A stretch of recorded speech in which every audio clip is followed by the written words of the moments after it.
음. 오늘은 5월 둘째 주일. 오늘 진짜 어버이 주일입니다. 할렐루야. 제가 타임을 잘 체크를 못해서 어버이 주일을 우리가 두 번 쉬게 됐네요. 할렐루야. 그 지난주는 어머니날이었고 오늘은 진짜 어버이 명절. 그리고 5월은 가정의 달입니다. 이 가정의 달에 하나님의 말씀과 기도로 정말 우리 자녀들이, 우리 가정이 하나님을 경외하는, 그래서 하나님의 축복이 여러분의 가정에 더욱 충만하는 그런 해피데이, 해피스 5월이 되기를 주님의 이름으로 축원합니다. 아멘. 오늘은 우리가 욥기서 마지막 장 하나님의 헤세드라는 제목의 말씀으로 오늘부로 우리는 이 욥기를 마치게 됩니다. 우리 지난주는 32장, 37장까지 엘리후의 네 번째 변론까지 우리가 살펴봤습니다. 오늘은 38장에서 42장까지 이 내용 우리가 한번 들어가 볼 텐데요. 우리가 지난주 38장 욥과 세 친구의 논쟁과 그리고 엘리후의 이 변론이 끝납니다. 그리고 하나님께서 폭풍 가운데 욥에게 찾아오셔서 말씀하신 내용이 바로 38장부터 몇 장까지요?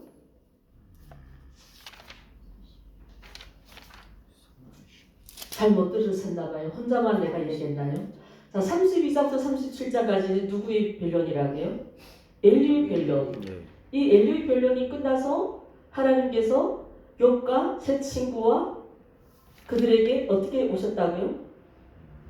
뭐같이요? 폭풍같이, 예, 폭풍같이 찾아오셔서 말씀을 하셨습니다.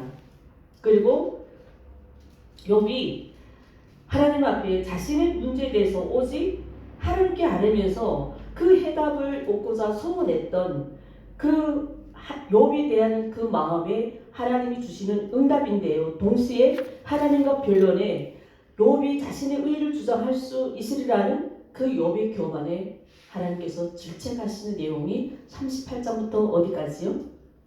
마지막까지. 할렐루야. 잘 따라올 수 있겠죠? 네, 38장, 42장까지는 이런 내용 의미에서 우리가 다시 한번 들어가 보도록 하겠습니다. 자, 이제는 드디어 그동안에 앞에 31장까지 욥과 세 친구의 변론, 그리고 32장부터 37장까지 이 엘리후의 이 변론, 그러면 이들의 이제는 그 장황했던 논쟁 이 끝에 누가 개입하신다고요? 하나님이 개입하십니다. 결국 하나님 개입하셔서 어떤 말씀을 하시냐면 이들에게 고난과 인간의 모든 문제의 해결은 욥과 그의 친구들에게 있는 것이 아니라 위로부터 임해야 하는 것임을 보여주는 것이 바로 이 38장부터 42장 내용입니다. 우리가 이 38장에서 하이라이트를 보면, 우리가 하이라이트를 찾아보면 무엇이냐면 이 38장이 드디어 욥이 하나님을 만납니다. 우리는 흔히 38장을 하나님의 현현하심 이렇게 부르죠. 자, 드디어 하나님께서 이들의 대화장에, 정황한 대화장에 개입을 하셔서 하나님께서 이제 이들에게 그 고난은 너희들이 해결할 수 있는 것이 아니라는 것을, 그 고난을 만드신 창조자 하나님만이 이 문제를 해결할 수 있다는 것을 이들에게 세세히 구체적으로 디테일하게 얘기를 했습니다. 자, 그런데 드디어 하나님을 만난 이 욥이 3장부터 31장까지 욥이 얼마큼 하나님께 기도했습니까? 그렇죠? 수고장상 기도했잖아요.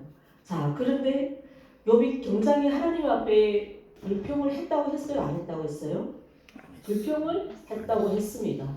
자, 정말 뒤에서는 우리 자녀가 아빠에 대한 불평이 많았습니다. 그래서 아빠가 너무 기가 가라워서 이 자녀가 아빠에 대한 불평이 많다는 소식을 듣고 아빠가 자녀에게 찾아옵니다. 근데 정작 아빠가 대체 네가 나한테 불만이 뭔데 이제 좀 얘기해봐. 근데 자녀가 말을 할까요, 못할까요? 한마디도 못해요. 욥이 지금 그래요. 38장에 폭풍같이 나타나신 하나님께서 욥에게 네가 네가 나에게 있는 불만을 좀 얘기해봐. 그러면서 하나님이 혼자서 얘기하십니다. 정말 하나님 말씀밖에 없어요. 이 38장 내내. 욥은요 아무 말도 못합니다. 그래서 38장 38절까지는요 3838이에요. 38장 38절까지는 하나님께서 하늘과 땅과 바다의 이 자연을 통해서 욥에게 그 전능하신 하나님의 그 위엄을 말씀하신 내용입니다. 그리고 38장 39절부터는 동물들이에요. 여기는 산 염소하고 그리고 암사슴을 언급하면서 이 짐승들이 생태에 대해서 이야기하면서 그 생태들이 그 짐승들이 어떻게 새끼를 낳고 이 새끼가 어떻게 자라서 어미가 되고 또 어미를 떠나는지에 대한 그 자세한 설명을 하나님이 아주 그냥 정말 하나님은 정말 이런 산 짐승을 직접 키우신 목자보다 더 잘 아셔요.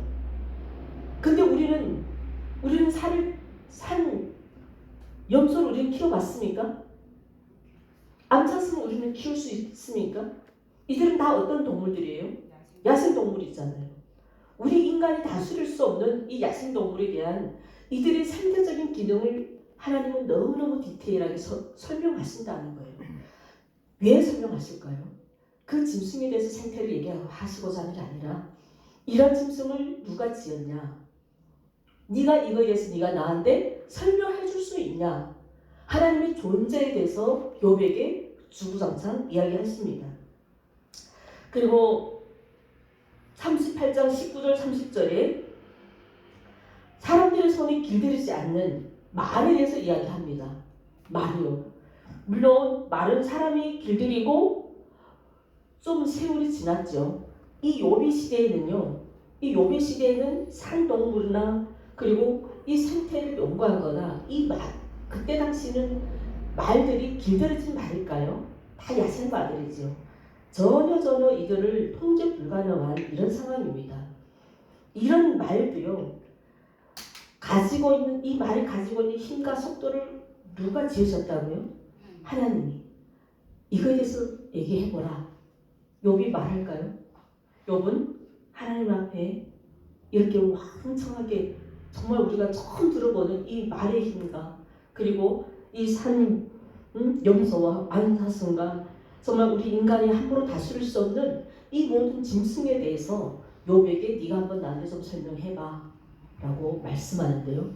욥은 정말 유구무원할 뿐입니다. 그리고 26절 30절에 이번에는 매와 독수리에 대해서 언급하십니다.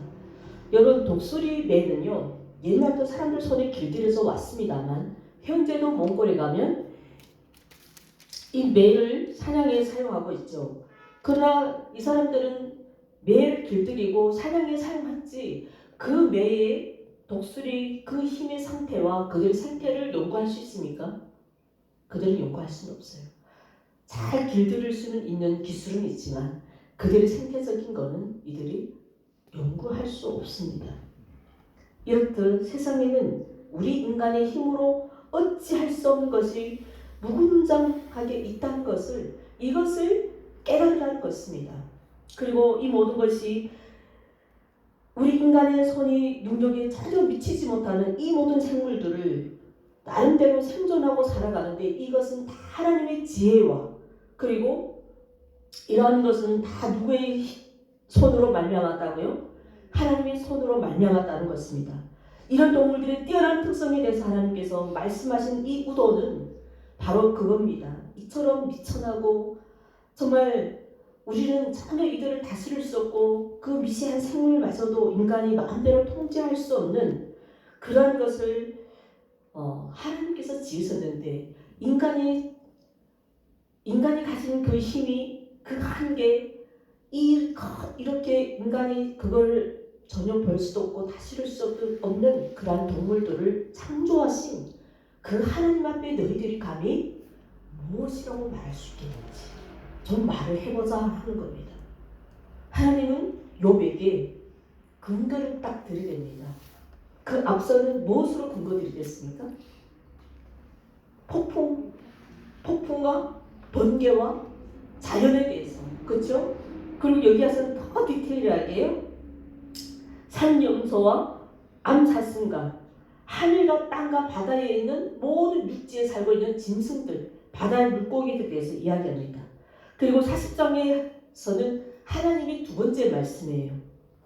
1절부터 5절까지는 하나님의 지혜로 결국은 이 모든 세상을 창조하시고 하나님의 능력과 지혜로 이 만물을 다스리는 이것을 욥에게 확증하시는 이 첫 번째 장의 38장 있잖아요. 그럼 39장 이 대한 결론이 40장입니다. 이해됐습니까? 하나님의 이 말씀, 첫 번째 말씀 몇 장이요? 38장, 39장 이 말씀에 대한 결론이 40장입니다. 이 40장이 들어와서 하나님이 욥에게 어떤 말씀 보여주지 않습니까?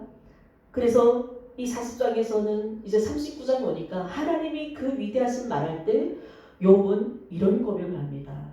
하나님, 내가 너무나도 미천한 자였습니다. 나는 이제는 나의 손으로 나의 입을 가릴 뿐입니다. 라고 고백합니다. 할렐루야. 이제 욥이 드디어 하나님 앞에 꺾입니다. 이제는 하나님의 능력과 지혜가 난 이 모든 말씀을 듣고 욥은 하나님을 대면하여 자신의 그 의로움을 하나님으로부터 확증받겠다고 한 말에 대한 자신의 얼마나 어리석고 자신을 얼마나 무지했다는 것을 하나님 앞에 자신의 부끄러움을 고백합니다. 여러분, 이 욥의 부끄러움은요, 우리 피조물 인간들이 정말 하나님을 잘 알지도 못하는 그러한 피조물들이 얼마만큼 교만합니까? 얼마나 잘난 척합니까? 하지만 전능자 하나님 앞에서 우리는 정말 한없이 부끄러운 존재라는 것을 우리는 이 시간 욥의 고백을 통하여 깨닫는 우리가 되기를 주님의 이름으로 소망합니다. 아멘. 그리고 욥기서 30장 8절에 욥은 새 친구들이 공격할 때 욥이 이 새 친구들에게 같이 욕을 했다고 했잖아요. 거기서 욥도 친구들에게 단어로 욕했습니다. 뭐라고 욕했습니까? 우리 욕을 하다가 친구들과 싸우다가 화가 나면 우리에서 입에서 어떤 욕이 나오죠? 숫자 빼고는 XX 빼고 비유를 하잖아요. 가장 미국 사람들이 욕이 단어가 뭐예요? 번역하면 지저스 말 비교하잖아요. 에이, 천한 거 이러잖아요. 가장 상대적이지 않을 때는 가장 천한 욕이 뭐예요? 비참한 욕이 뭐예요? 엑기스가 사실 상대에게 너무 확실하면 그 사람을 우리는 비천하다 하잖아요. 옛날부터 고대 때부터 그래 이 정통 이 단어는요 현재도 이 욕을 많이 합니다. 이게 특히 배운 사람들, 지식이 많은 사람들, 정말 함부로 날뛰고 함부로 막 이렇게 많은 사람들 천한 것 그렇게 톤도 안 높여요. 맞아요, 안 맞아요? 그렇죠. 틀리지 않죠. 자, 욥이 자기를 공격하는 이 세 친구들에게 30장 8절에 이 세 친구들을 비천한 자들이라고 욕을 했습니다. 자, 근데 이제는 하나님 앞에 나와서 대면할 때 욥은 뭐라고 했을까요? 자신의 입으로 욕을 했던 그 비천한 욥의 자신이라고 얘기합니다. 하나님, 내가 정말 비천한 자였습니다. 이제는 이 비천한 자, 내가 하나님 앞에 무엇을 말할 수 있겠습니까? 나는 이 손으로 입을 가릴 뿐입니다. 나는 그런 존재입니다. 나는 무지한 존재입니다. 그리고 하나님은 그 욥이 깨달을 때까지 하나님의 그 건의 앞에 아직도 진실한 회개가 있기까지 끊임없이 하나님은 좀 더 구체적으로 이야기하시는 게 바로 이 40장 내용입니다. 38장 39장까지는 충분히 욥을 초토화를 시켰을 수도 있었을 텐데 40장 41장까지 가서 그러니까 이건 거예요. 하나님이 우리 너무 반복되면 안 되는 거예요. 아예 하나님 말씀하시면 완벽하게 말씀하세요. 이제 좀 더 들어갑니다. 욥이 이제는 자기 손으로 뭐 한다고요? 입을 가리고 나는 무지한 자고 하나님 앞에 나는 엄청난 비천한 자입니다. 라고 고백했으면 이 정도면 이제 초친 거잖아요. 아주 한 달만 속으로 친 거죠, 사람을. 자, 여기서 하나님 끝나시지 않고 어떻게 했다고요? 욥이 완전한 깨달음을 얻을 때까지, 그의 진실한 회개에 도달할 때까지 하나님은 계속해서 말씀을 하셨는데, 이번에는 자, 무엇을 비교할까요? 여기서는 우리가 생전에 들어보지 못했던 소같이 풀을 먹는 하마를 말씀합니다. 우리가 생각하는 그런 동물원에 있는 하마를 아닙니다. 아주 큰 짐승인데요. 여기는 히브리어로 하마에 해당하는 베헤모트. 이 단어는요, 원 단어가요, 형용사 붙지 않는 그거 뭐라고 해요? 본 단어를 원어. 우리 명사가 역시 가끔씩 생각이 안 나요. 요즘 내 머리가 조금. 자, 이게 베헤마라고 해요. 고유명사예요. 고유명사가 베헤마인데요. 복수형으로서 여기서 복수형을 쓴 이유는 좀 더 그 뜻을 강하게 장엄하게 표현하기 때문에, 그래서 그 거대한 짐승을 언급하는 고유명사입니다.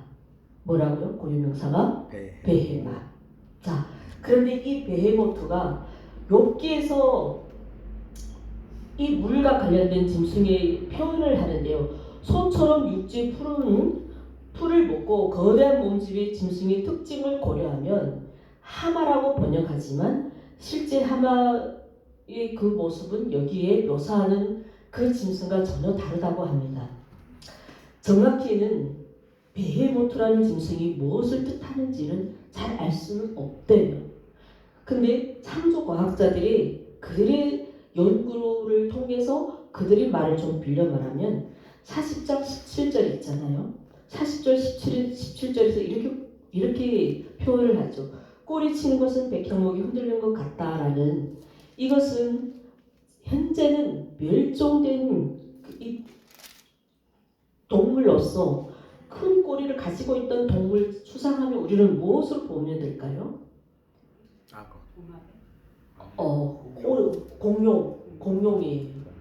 공룡의 비유예요. 베헤모트는 멸종된 짐승이지만 어디에 비유한다고요? 공룡에 비유. 그리고 40장에서는 공룡을 비유하면서 잘 읽어보십시오. 네가 이것을 이 짐승에 대해서 네가 할 수 있는 일이 뭐냐 여쭤보시죠. 그리고 41장에 들어와서는 하나님 이제는 드디어 말씀을 마칩니다. 이 정도로 이제는 하나님이 말씀을 끝내려고 하십니다. 앞장의 40장에서는 이제 공룡, 하마에 대해서 말씀하셨는데 41장에서는 이번에는 악어를 말합니다. 이 악어는요, 리워야단입니다. 리워야단. 이 하나님의 위대한 권능 앞에서 인간의 연약함을 이 리워야단을 보여주면서 설명하면서 보여주십니다. 이 하마와 마찬가지로 악어도 하나님의 그 피조물에 불과하지만 그 신체적인 구조와 힘이 강하여서 사람은 이 악어를 포획할 수도 없고 이 인간의 힘으로는 이 짐승을 길들일 수 없다는 것을 하나님은 욥에게 구체적으로 설명하고 있습니다. 여기서 있잖아요. 하나님께서 사실 하나님을 지적해서 말씀하시는 말씀은 옳습니다. 그러나 이 하나님이 창조하신 피조물 하마와 악어를 욥만 당겨내지 못하나요? 그럼 하나님은 욥에게만 말씀하셨을까요? 우리 인간이 이 인간이 다스릴 수 없는 이 거대한 짐승을 만드신 그 하나님과 감히 대결할 수 있겠냐? 그런 인간이 감히 하나님과 맞짱서서 대면할 수 있겠냐? 이것은요, 감히 우리 인간의 한계와 본분을 망각한 그 교만이 불가능한 것을 우리에게 지적하는 하나님의 말씀인 줄 믿습니다. 아멘. 그래서 우리 때로는 우리 자녀들이 아빠에게 불평을 하는데요. 사실 지나가면 그 자녀의 불평을 들어보면 때로는 너무 허무할 때가 많잖아요. 그렇죠? 그때는 아빠들이 어떻게 합니까? 뭐라고 결론냅니까? 철이 없구나. 아직 네가 뭘 잘 몰라서. 하나님도 지금 그런 마음이죠. 욥에게. 그래서 욥에게 무엇을 보여줬다고요? 산 염소와 그리고 암사슴과 그리고 우리 인간의 힘으로 전혀 다스릴 수 없는 말과 소리 다스릴 수 없는 우리 인간의 힘으로 전혀 다스릴 수 없는 그리고 매와 그리고 독수리와 그리고 바다에는 공룡과 땅에는 비오야다. 맞습니까? 그래서 41장 이 악어에 대한 설명 여러분 이 악어는요 이제 권사님 말씀하신 것처럼 큰 뱀이에요. 큰 뱀.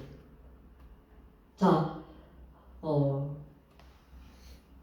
하나님께서는 이 용과 같은 악어를 포획할 수 있겠냐? 네가 감히 이 짐승을 다스릴 수 있겠냐? 네가 정말 악어에게 명령을 해서 너는 이렇게 해 저렇게 해 하면 악어가 과연 네 말을 듣고 따를 수 있겠냐? 이거는 정말 좀 얘기해보자는 거예요. 이때는 하나님의 시대에는 우리 인간들이 많이 발전한 세상이 아니었잖아요. 그렇죠? 이 시대는 공룡도 있었고 용도 있었고 그 모든 인간이 정말 인간의 눈으로 보면 기겁할 만한 그런 짐승들이 얼마나 많았습니까?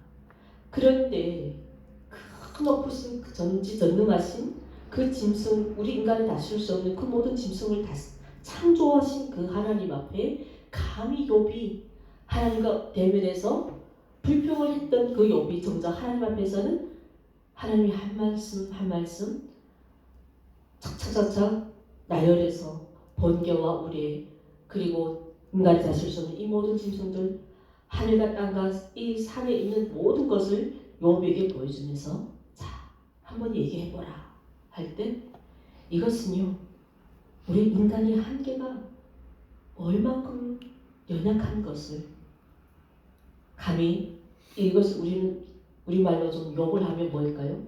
내 주제 파악을 좀 해라 이거죠. 그렇죠? 이 주제 파악을 하라는 게 사실 나쁜 말이 아니더라고요. 그렇죠? 놓고 보면 욕이 아니에요.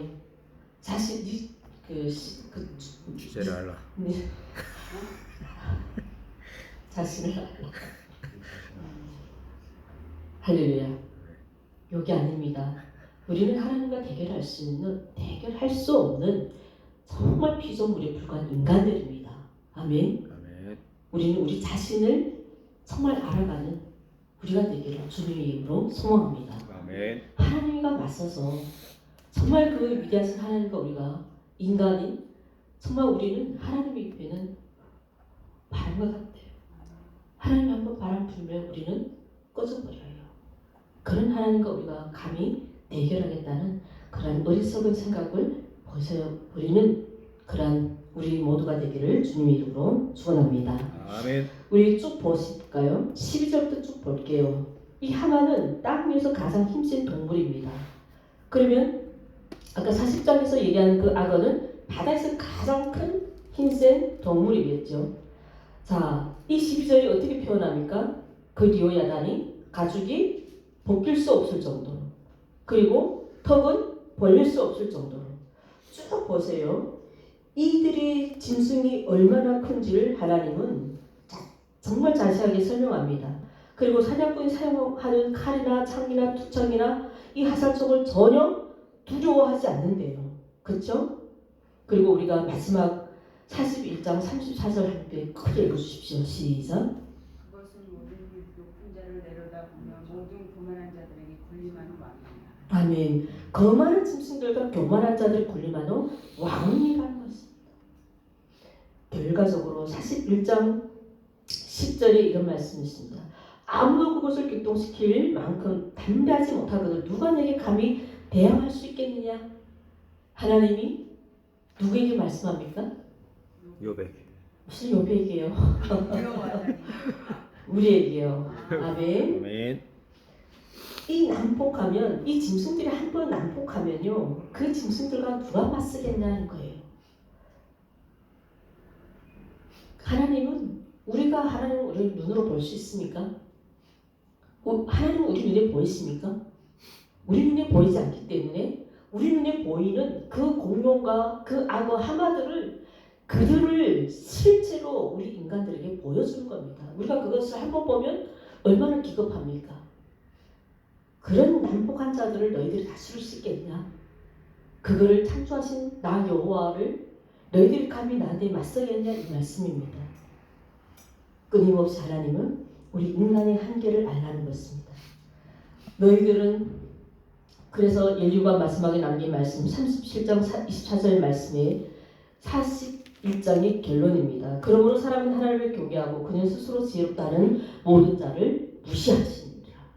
말씀은 핵심이 뭐입니까? 인간은요.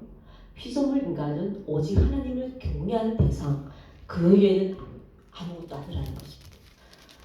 그 위도 아무도 아니라는 것입니다. 오직 인간은 어떤 대상이라고요? 하나님을 경외하는 대상. 아멘. 아멘. 자, 드디어 결론입니다. 우리 42장 결말, 욥의 결말인데요. 이런 위대하신 하나님, 이제 말씀이 딱 끝나시자 욥은 이제는 뭐라고 할까요? 이제는 내가 눈으로 지금까지는 욥은 뭘로 들었다고 하나님을? 귀로 들었습니다.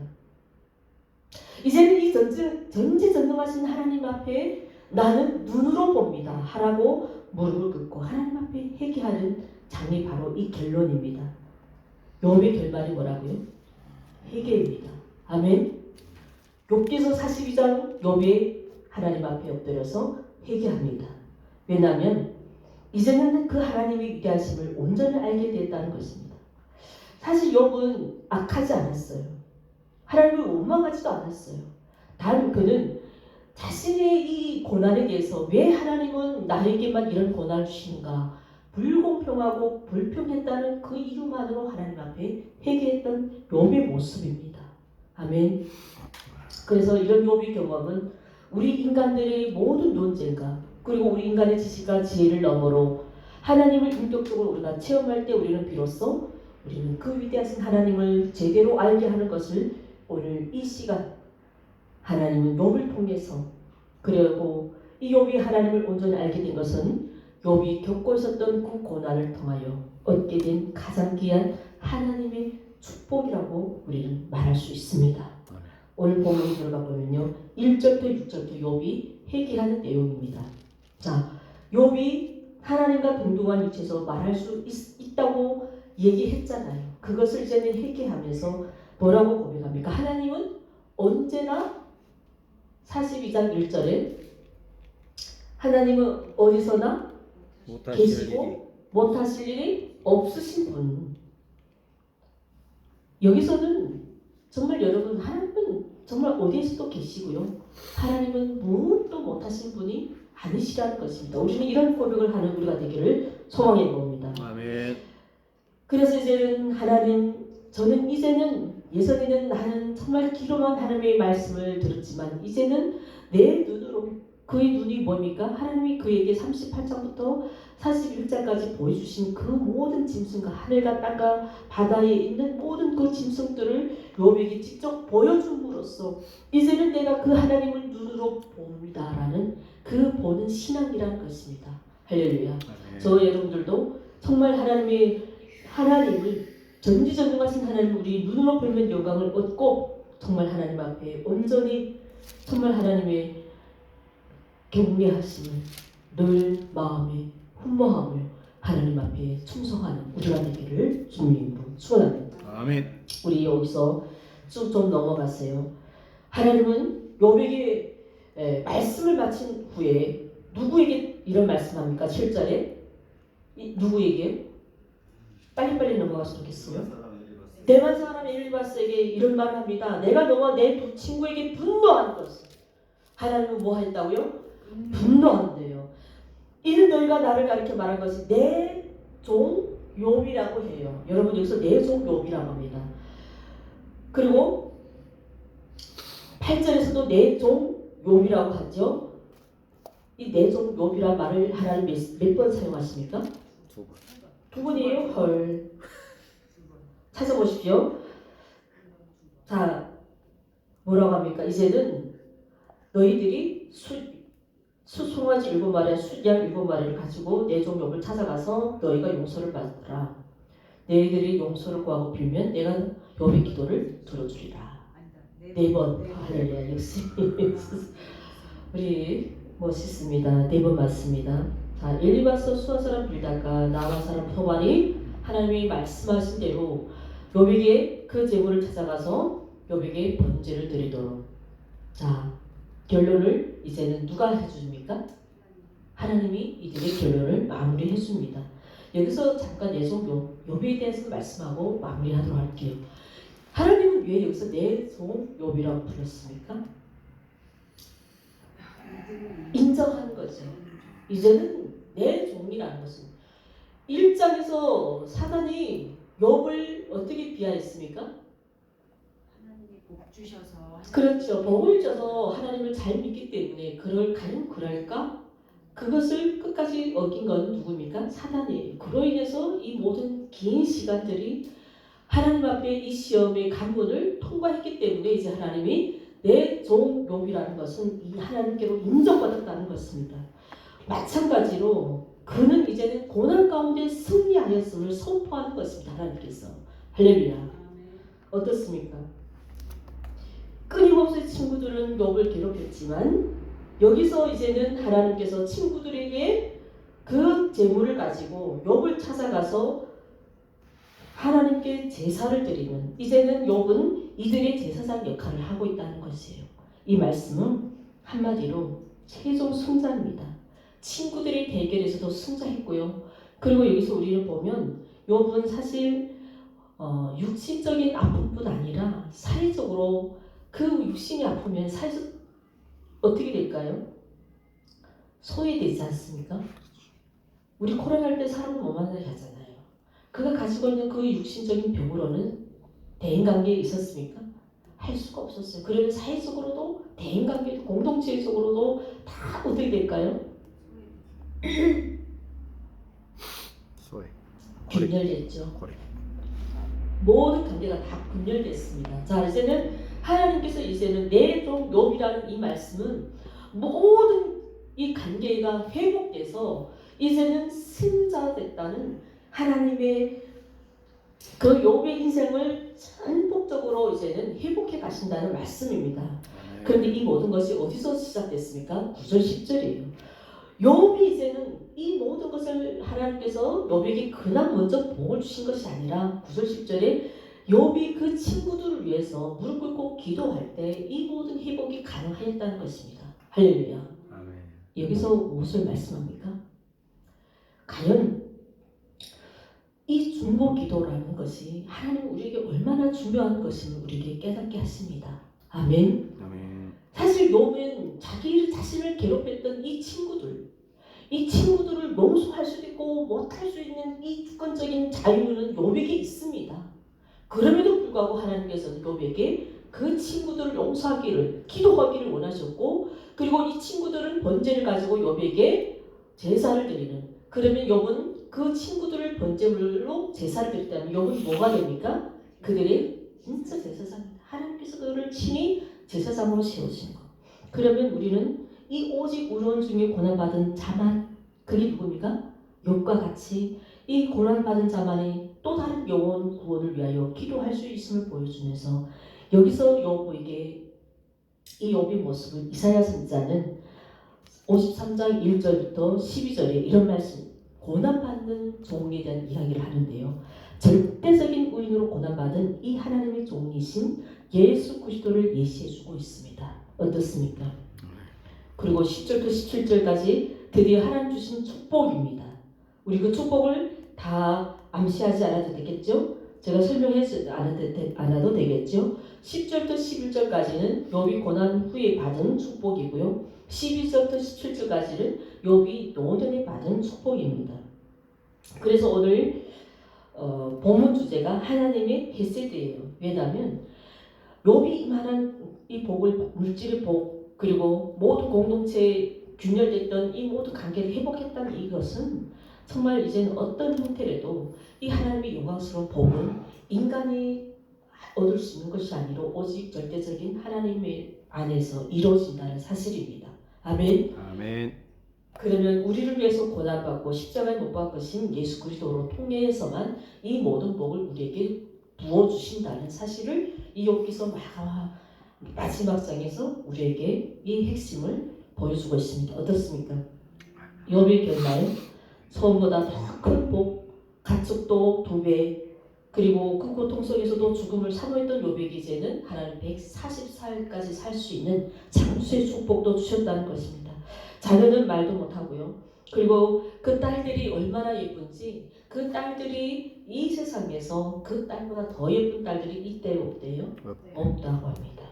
어떻습니까? 우리 이 욥의 오랜 이 고난을 우리가 살펴보면서 저와 여러분들이 정말 욥과 같은 이러한 고난 속에서도 우리는 절대적으로 하나님 앞에 불평하거나 원망하지 말고 오늘 당장 내 눈에 보이는 하나님, 내일을 보일 때는 하나님 계시고 내일 안 보이면 아이고 절망하고 이래야 됩니까? 아니면 욥처럼 끝까지 그 고난을 이겨내므로 욥이 받은, 그래서 하나님께서 욥이 무엇을 인정받았습니까?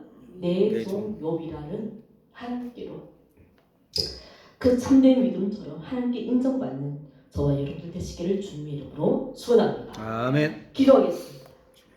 살아계신 하나님 아버지 감사합니다. 오늘 우리는 이 8주 동안 욥기서를 마무리하면서 과연 우리들이 바로 엘리바스와 빌달과 소발처럼 다른 사람을 정말 궁지에 몰아넣는 위로자였습니까? 이 시간 깨닫게 하여 주시면 감사드립니다. 내가 우리의 오름을 다른 사람에게 설명하려고 하지 말고 고난당한 이웃에게 다가가듯 하나님의 그 영을 전달하는 전달자가 될 수 있도록, 그리고 하나님의 그 절대적인 그 사랑을 오직 풍성히 전해드리는 그 전달자로 살아가는 우리가 되기를 주님 소망합니다. 아멘. 특별히 우리가 하나님과의 그 관계가 소홀했다면 아버지 오늘 이 말씀 앞에 우리가 무릎 꿇습니다. 하나님과 관계가 회복되게 해주시고 공동체와 이웃과 친구와 가정과 내 자녀의 모든 관계가 회복되게 해주시고, 하나님 오늘 이 결과적으로 우리 인생의 마지막 해답으로 오셔서 모든 것 회복시키시고 정말 더 이전보다 더 몇 배로 그 복을 주신 그 하나님 오늘도 우리와 함께 하심을 감사하며 기도하는, 그리고 이 말씀을 듣는 우리 모두에게 하나님의 그 복의 복을 더해 주시기를 간절히 원하고 소원합니다. 아멘. 주님 함께하여 주시고 복 내려 주시옵소서. 예수님 이름으로 기도드립니다. 아멘.